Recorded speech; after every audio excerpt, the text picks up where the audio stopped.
Pelabuhan Benoa meningkatkan keamanan dan kelengkapan fasilitas untuk operasional pelabuhan.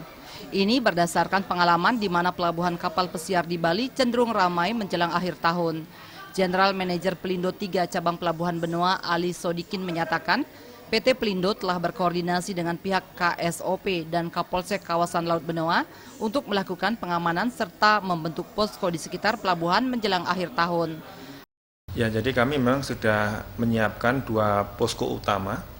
Yang pertama adalah posko gabungan di pintu masuk pelabuhan. Yang kedua adalah di pintu masuk dermaga timur.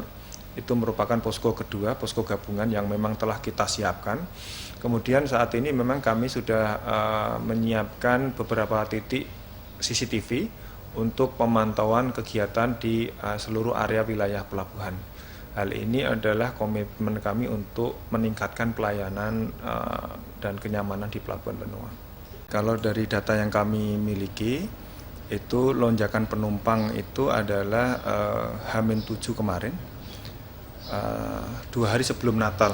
2 hari sebelum Natal itu lonjakan cukup signifikan untuk kapal penumpang domestik. Dan juga kami nanti perkirakan sampai H+7 setelah tanggal 1 Januari untuk arus baliknya kita antisipasi.